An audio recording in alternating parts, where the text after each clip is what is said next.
Mode. Hey everybody, welcome back to Young Engineers of Today. Apologies for being a few minutes late. Ran into some technical difficulties just before getting started, but I'm here now. We're all here now. We're going to continue, actually, believe it or not, with the Sense hats. But we're going to shake things up a bit. It's not going to be just the Sense hat. It's going to be the Sense hat with Raspberry Pi. So we'll go ahead and get a little bit of progress done on that, and get more familiarized with the Raspberry Pi. It should be interesting. Um, now, I'm not saying, strictly speaking, that it's entirely 100% necessary that you guys get your Raspberry Pi set up right now, today, or something like that.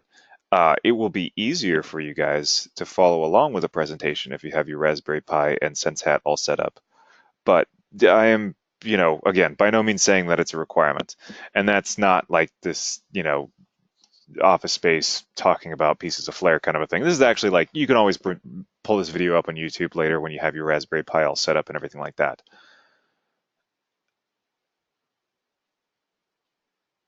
No, not at all, Jean-Marc. I mean that's fine. If you've been using the Raspberry Pi, that's great. I know that we shifted gears, no pun intended, over to automobiles, vehicles, cars, automated cars, self-driving cars. There we go. On Monday.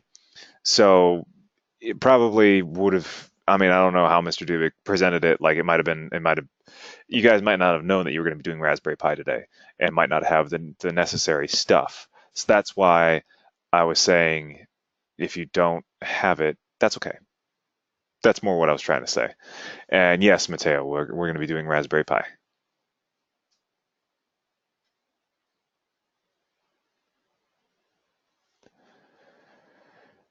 All right. So I'm going to take a sip of my tea, and we'll get started on this wonderful journey. Ow, tea is really hot. Okay. Whew, that's really hot. I'm going to move you right here and be very careful with you. Okay. So if you're following along today, you will need your Raspberry Pi. Duh. You will need an SD card in that Raspberry Pi. Duh. You'll need a SenseHat. Duh. You'll need the SenseHat software, the library for Python 3, and the Minecraft Pi library for Python 3. Again, nothing really surprising there. And let me just disclaim this one more time. If you don't have like the Raspberry Pi available or something like that today, no worries. Don't unless you really want to follow along right now. You don't have to like get up and scramble and go grab all the stuff and everything like that. These will go up on YouTube later, so you can always just at your own pace when you've got the free time, set up the Raspberry Pi and pull up the YouTube video and do the thing. So as we all know, the SenseHat has an 8x8 LED matrix, which is 64 full-color LEDs, which you can set to any color using the SenseHat Python module. This gives you, hey, no worries, Cohen. This gives you a little bit of an idea about how color displays and electronic systems work. So just so you know, Cohen, we're going to be working with the Raspberry Pi today with Minecraft and SenseHat. If you don't have the equipment available right now, don't sweat it. Just you can hang out for the lesson, and then when you've got the Raspberry Pi all set up later on, you can pull up the YouTube video and go through it. On your Raspberry Pi, yes, but it should already be installed on it.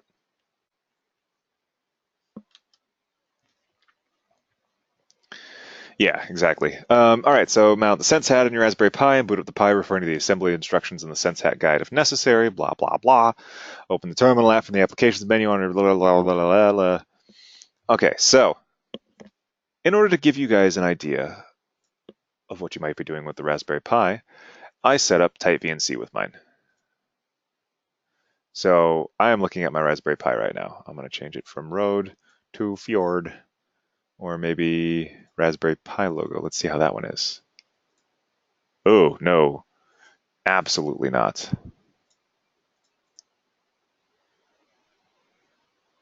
We're going to go with Aurora. That does sound nice. Much better. Okay, so I'm going to pull up the terminal on my Raspberry Pi.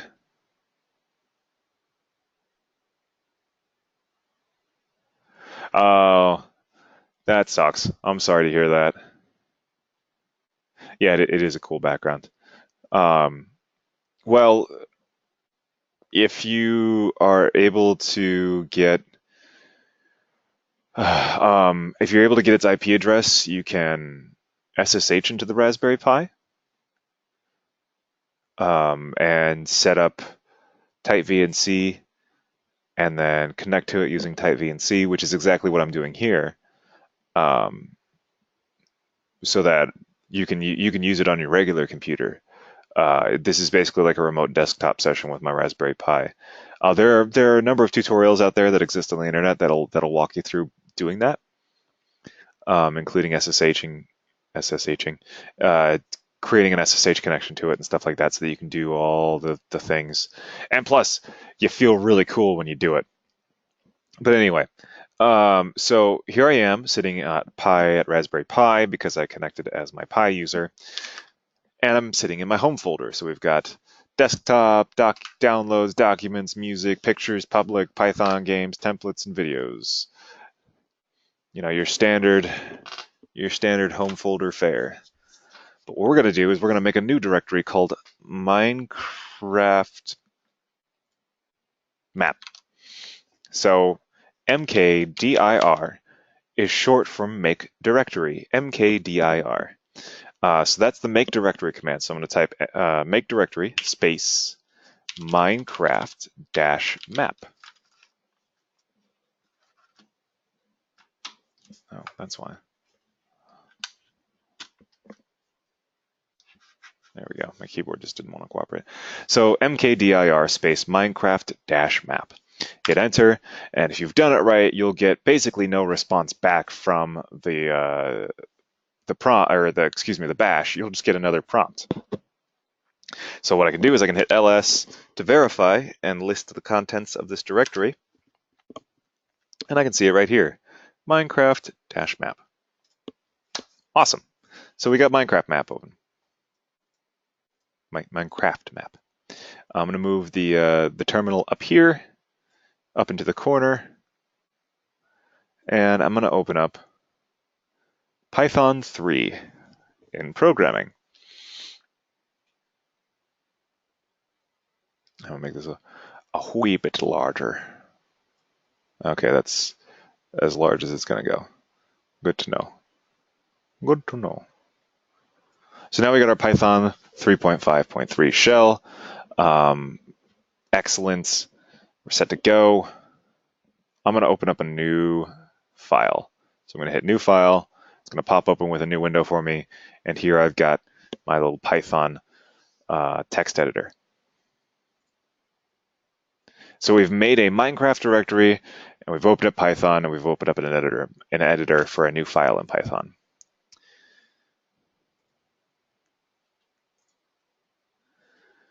Before we do anything else, we're going to save this file in our Minecraft map folder as colors. Oh, that's why I wanted to move the T further over. Okay, colors.py. So this is in my home/pi/Minecraft-map folder. Hit save. It's got a name now. Even though it's empty, we know it's been saved there. Oh, yeah, sure. Yeah, you make the directory. You can make the directory in the terminal with this command.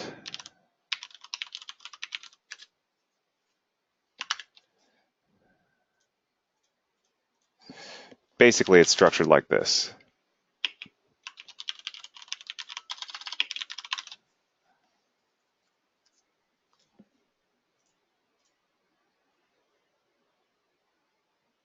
No. There we go. Move you over. Move you back. Okay. So we got our colors.py, which is saved in our new Minecraft-map folder. We're working with Python, Mateo.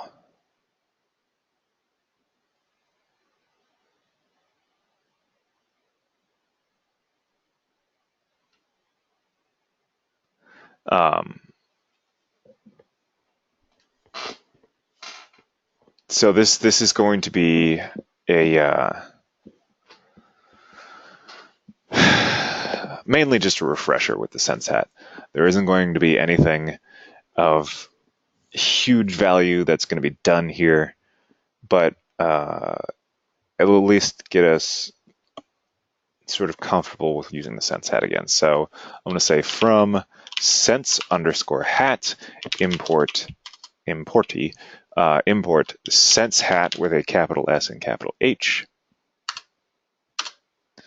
And I'm going to say sense is equal to sense hat with a capital S and capital H and open and close parentheses.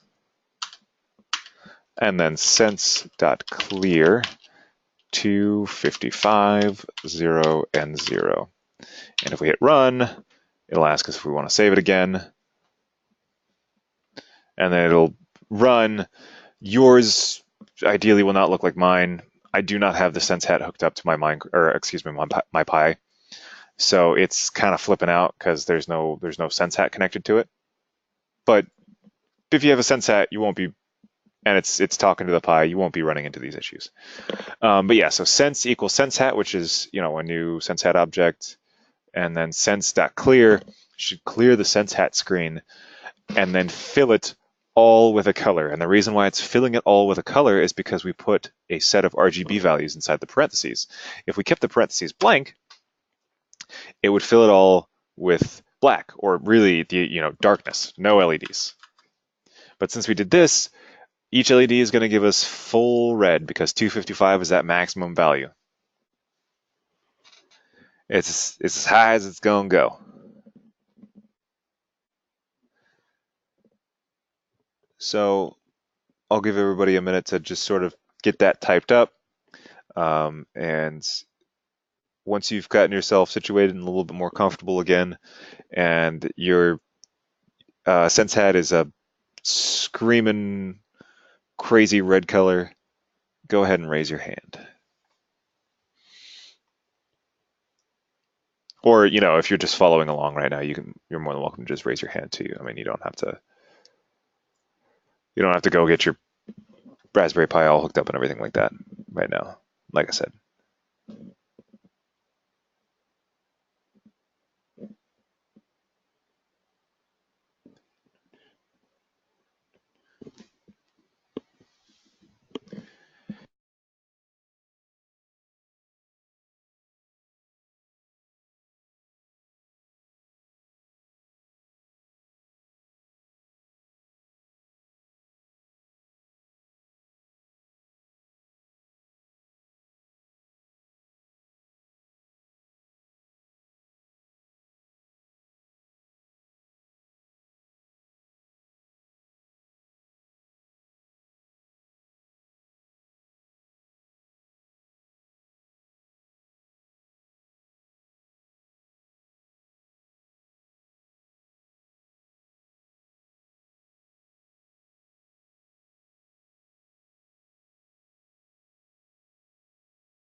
All right, I'm going to give everybody just one more minute to get themselves situated with that, and then we'll move on to the next thing. Since there are a couple of hands that are not yet up.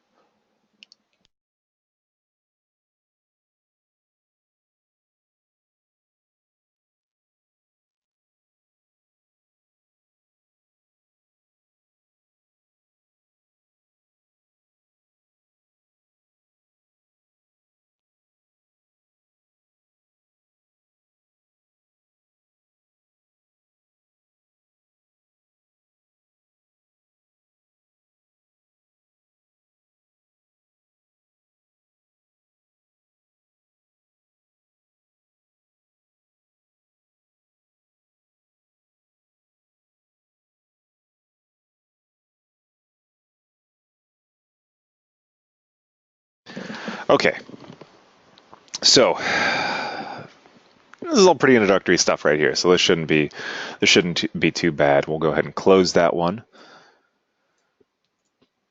We already entered in the code and walked through what the code does, and we understand how colors work on the Sense Hat. There's nothing that's out of the ordinary there. Okay, APIs. We're going to be exploring the Minecraft world using an API. So what is that exactly? Well, according to Wikipedia, an API, or Application Programming Interface, is a protocol intended to be used as an interface by software components to communicate with each other. Basically, it's whenever you write a program, you're also going to write a set of methods, functions, um, blocks of code, whatever you want to call them, that other people can then communicate with your software by calling those things. So um, you'll, if you ever go into like professional programming in the business world or something like that, you will more than likely run into many APIs. You know, if you're in the tech world, trying to get your company's proprietary software to talk to another company's software, to talk to another company's software, so on and so forth. And they're all using APIs in order to link all this stuff together. And really and truly, it's just kind of, it's just a means of, yeah, we're just trying to play a Minecraft mod. Yeah, it's a means of stringing everything together. And if you go into the tech world and you start writing your own programs in the tech world, 9 times out of 10, you are going to be writing your own API so that other programs can communicate with yours. So APIs, they sound scary, they sound weird, but really they're just kind of standard programming practice. All you're doing is you're writing something in there that somebody else's program can then call. And if you're able to write programs that can call functions, like we've done before, you are able to create APIs because all you're doing is you're creating a named function that somebody else's program can call.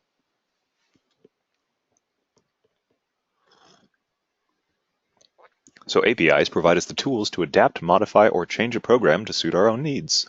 I don't know what my voice did right there, but yes. So we're going to have Minecraft, we're going to have the terminal window, and we're going to have a Python window open. So I'll go ahead and open those up on mine.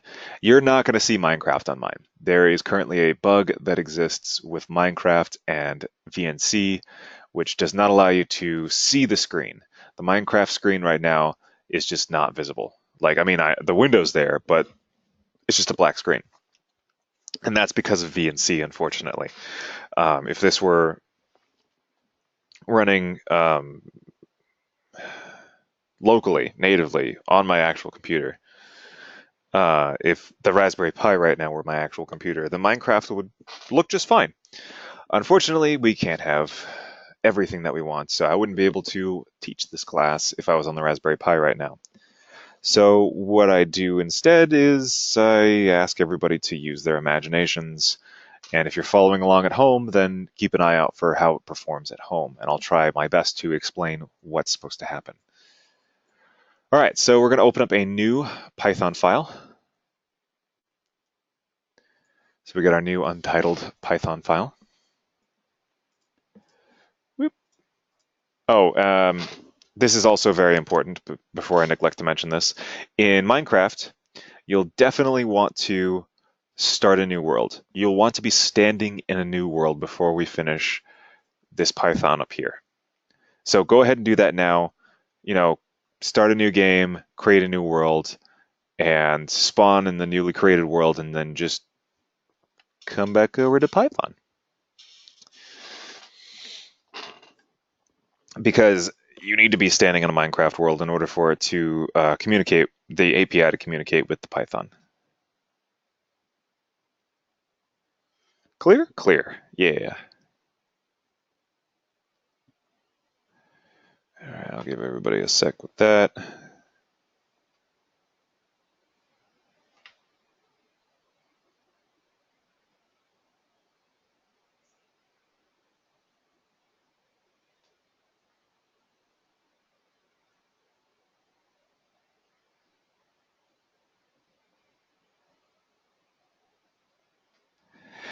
All right, once you've done that, we're going to go ahead and get started on our Python file. So we're going to name it Minecraft Colors because why not? Save it in Minecraft map. Minecraft-colors.py. Enter. As you can see, saved as Minecraft Colors.py.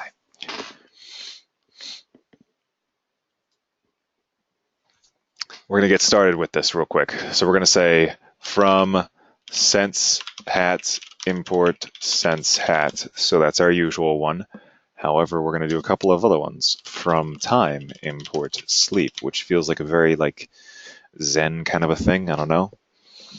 And finally, from mcpi.minecraft import Minecraft.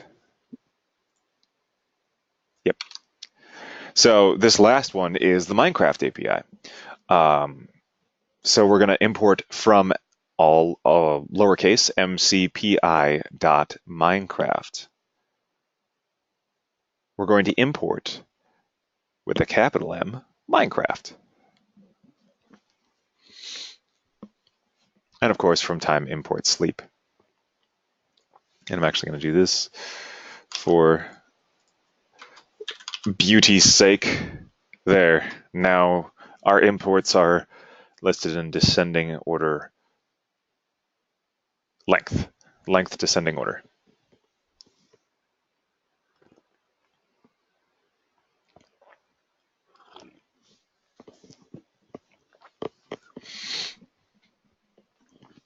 Okay, so we've got our 3 imports.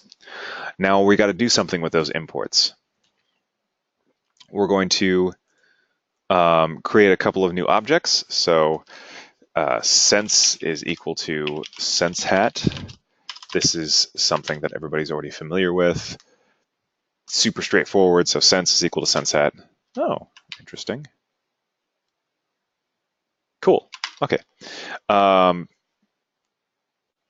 Everybody should know this one already. Next, we're going to do something that's a little bit different. We're going to say MC is equal to Minecraft.create.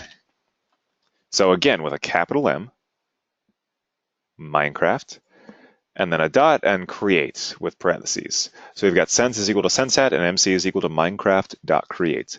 And the create, what that does is that creates a Minecraft API object that we can then use to interact with Minecraft. Exciting, right?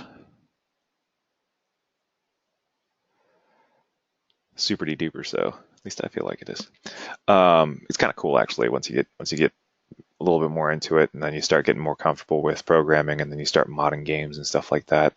And then once you feel more comfortable with that, you start making really simple games of your own, and then you start making more complex ones, and who knows, maybe you become a game programmer. It requires dedication though. I mean, anything with programming does, but I think a lot of people just go like, yeah, I'd like to make games, and then they just kind of don't realize how much work it is. So I just want to get that out there, not to scare you, but so that you understand that it's a commitment. So yeah, sense is equal to sensehat and MC is equal to Minecraft.create, which allows us to utilize our objects to do stuff with them.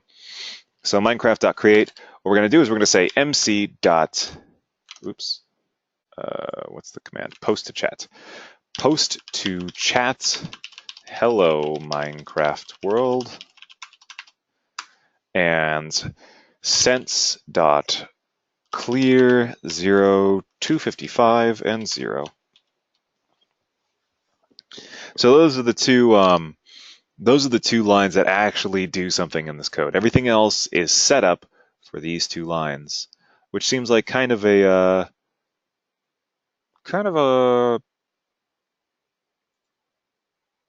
bust after all that work. It's just 2 lines of code. But I mean, this is also the framework to do a lot more complex things with Minecraft modding with the sensehat. So this is just the start.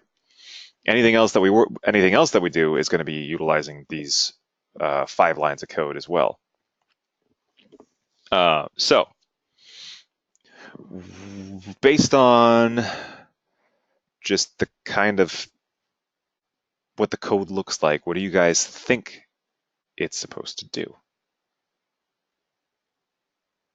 Just take a stab at it.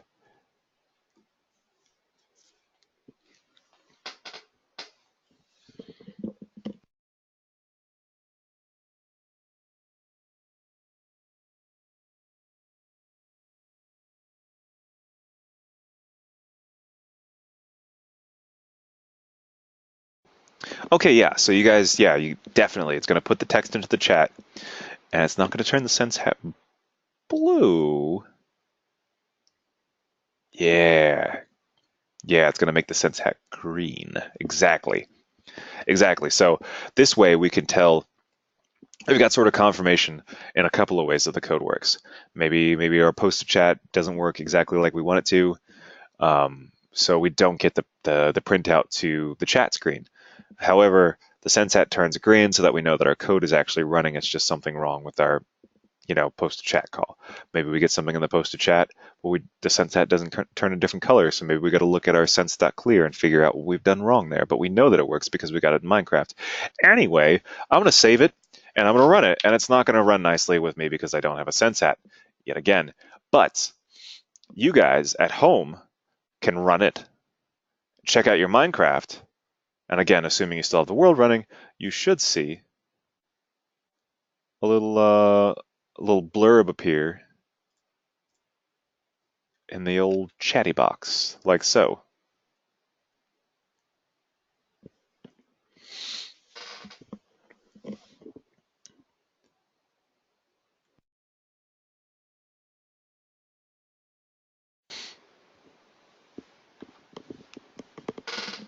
So if you've got that running, go ahead and raise your hand.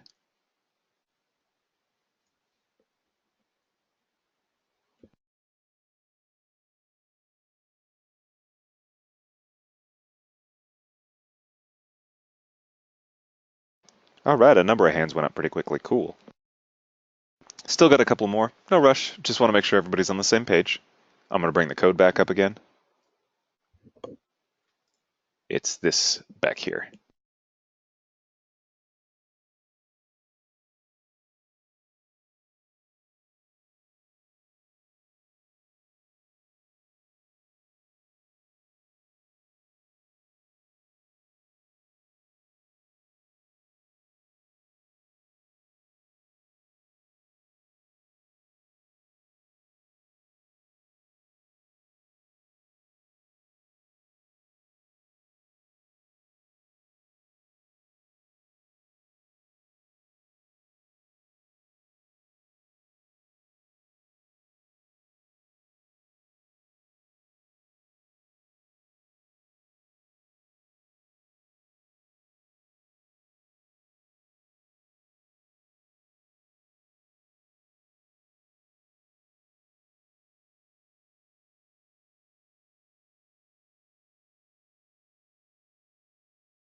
Okay, so that's, yeah.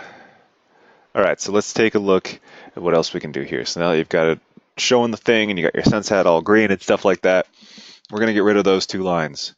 mc.postchat and sense.clear. Just delete them. Delete them. Because now that we've proven that we can hack Minecraft, we're going to do something a little bit more complex than that. Um, all right. So yes, technically it was a hack. It was a very simple one in the sense that we interacted with the Minecraft API. Um, but depending upon the definition of hack, you were able to mess around with the internals a little bit.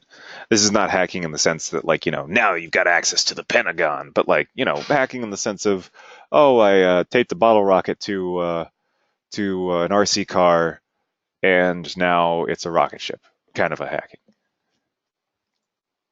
So what we're going to do is we're going to increase the complexity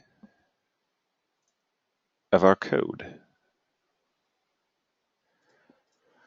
We're going to use a while true loop, which, as you guys probably remember, means that it is, in fact, a forever loop. So as long as this Python code is running, that while true loop will execute over and over and over and over and over and over and over again.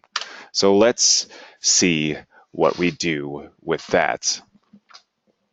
So we got a bit of an interesting line here. We've got x comma y comma z equals mc dot player dot get tile position.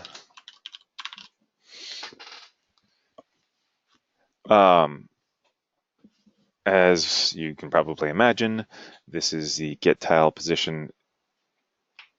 Well, it's meant to return a set of x, y, and z coordinates. The fact that it's a part of player, as you can see, the dot means that this command right here belongs to player, and then this dot by extension means that player belongs to MC. So we're asking for the Minecraft player. But what are you asking for them? We're asking for the position of the tile that they're standing on. That is to say, the face of the block. So what tile is it? What is its X, Y, and Z position? And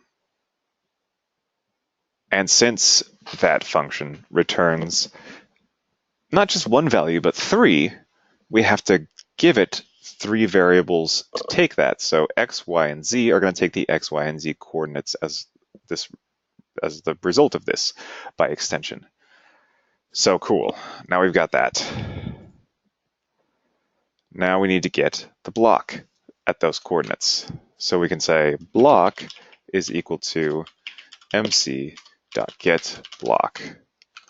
But how do we get the block? Well, we need to feed those x, y, and z coordinates in so that it knows which block we're talking about. So there you go, x, y minus 1, and z. And why might we have y minus 1 here?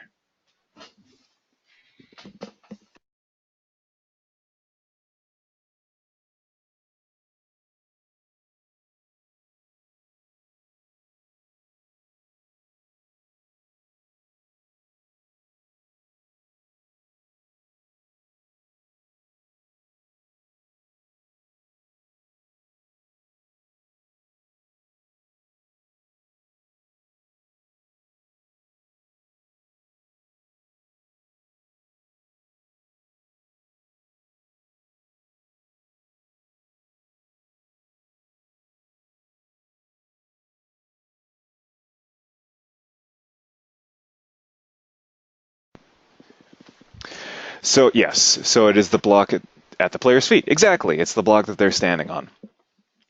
Yeah, not your character or the legs of the character or the air that the legs are currently standing in. Stuff like that. So, but it's the actual position of the block that they're standing on. Cool. And then we're going to print said block, and that's going to be printed out to the debug, and then we're going to sleep for 0.1 seconds. So this is also good to go, and you can run this. Now, you might get some unexpected output when you run it, but go ahead and run it and just check it out, walk around the world and see what gets printed out, stuff like that.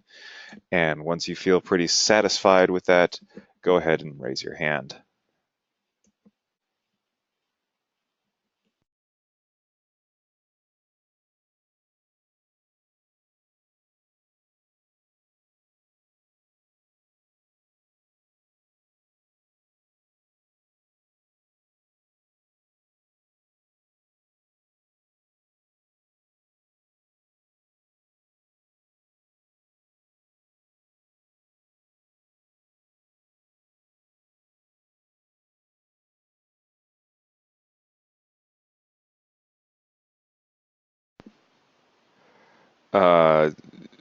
So nothing's being printed out to the console, or anything like that, or did you hit F5 to run it?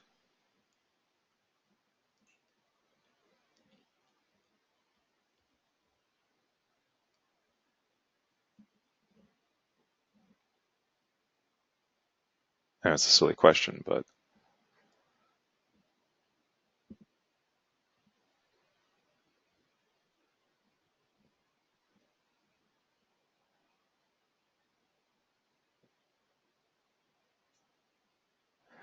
when you say nothing's happening in the Minecraft world, are you saying that it's not responding to your inputs, or just that you're not walking anywhere?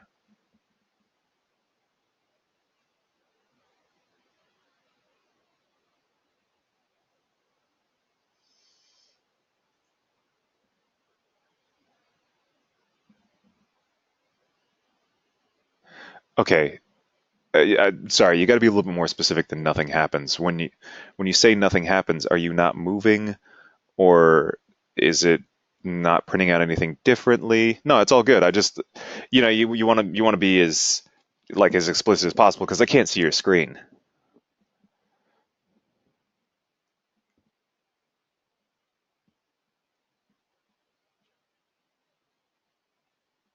Is it printing out the same number every time, or did it just print out like once or something?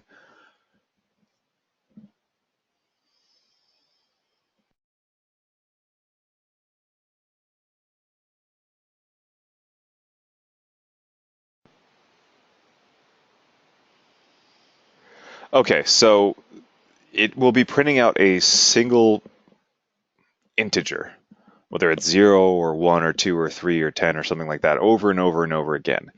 If you're not moving, that integer will remain the same. If you walk around the world, you might find that that integer changes as you step on different types of blocks. Yeah, it's the block ID. Yeah, exactly. Exactly.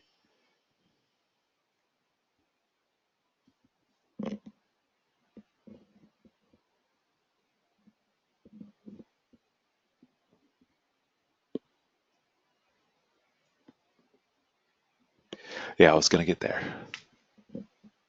But you ruined my whole big reveal. Awful.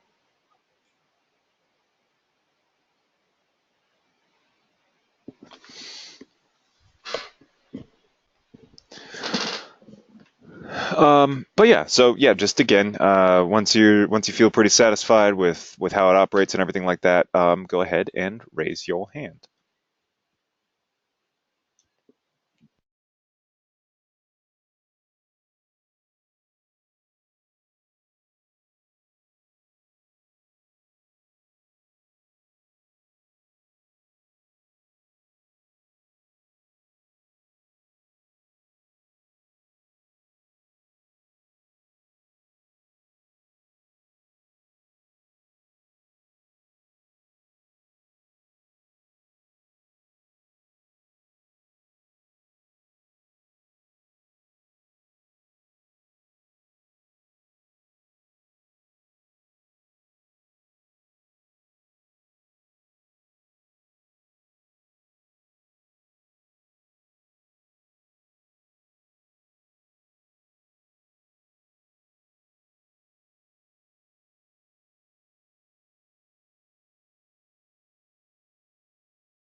Okay, so we'll just touch on the ideas behind what's going on here and what exactly the output is supposed to be, like why you're just getting an integer, and then we'll see where the time is because it might be a little bit too close to the end to get started on a new concept, and we might just end like a few minutes early. Do like question and answer time and stuff like that, but we'll see. So yeah, while true is an infinite loop, then the mc.player.getTilePosition gets the coordinates of where your player is standing and sets them to variables x, y, and z. mc.getBlock x, y minus 1, z looks up the ID of the block directly beneath the player. Unbold this, bold this, so there's consistency. This looks up the ID of the block directly beneath the player. So y-1 means directly one below the player's y-coordinate, which is the vertical axis. And print block shows us which block ID was returned by get block, because it's always going to return ID and an ID for that block, which tells you what type of block it is. And then sleep 0.1 pauses for 1/10 of a second so that we can, in fact, read the output more easily. So save it and run with code. Now you should see numbers being constantly printed to the Python shell. These numbers represent the IDs of the block that your player is standing on. Walking around over different terrain, you'll see the number change. Note that you use the W, A, S, and D keys to walk around on the spacebar to jump or fly. I mean, you guys are pretty familiar with Minecraft, so that shouldn't come as a surprise to you guys. So knowing the block types that are represented by the IDs that you're seeing helps a lot.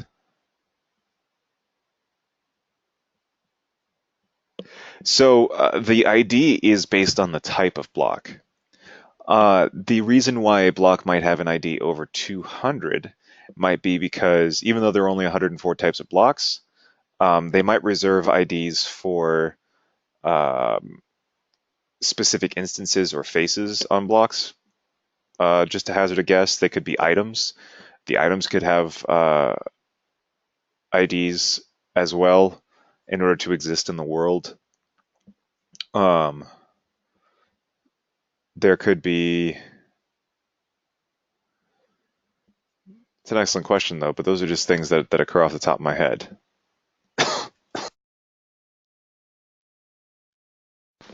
So, hopefully that helps elucidate things a little bit for you. But yeah, so like common IDs can be air is 0, stone is 1, grass is 2, dirt without grass is 3, water is 8, sand is 12, ice 79. So as you walk over these things, you'll get those block IDs as well.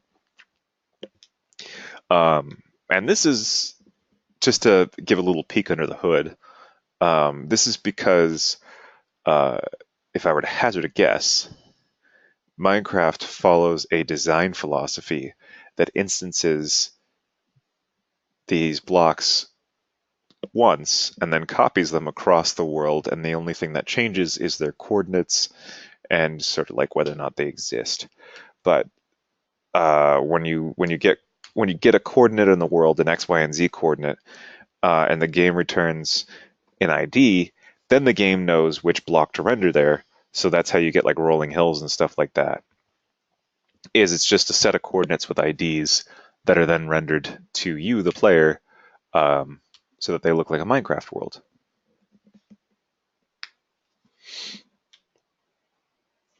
See which block types you can identify while walking around the Minecraft world. Yeah. All right, so yeah, we're going to hold off on doing that. That's going to be next session with you and Mr. Dubik, so that the sense hat shows a different color depending upon what type of block you're standing on in the Minecraft world. And that should be pretty cool, so that we've got, the sense hat's a different color based on what block you're standing on, and then you'll be able to create a map, and then you'll be able to do all kinds of stuff. So that should be pretty neato. But that is going to do it for today. So I'm going to go ahead and do the poll questions. Then we're going to leave it open for question and answer time. If you have any questions about anything, I'm here. Otherwise, once we're done with the poll questions, you're more than welcome to head out. And have a wonderful weekend, and I will see you next Wednesday. You will probably still have, yes, you'll still have class on Monday, but I will see you next Wednesday. All right.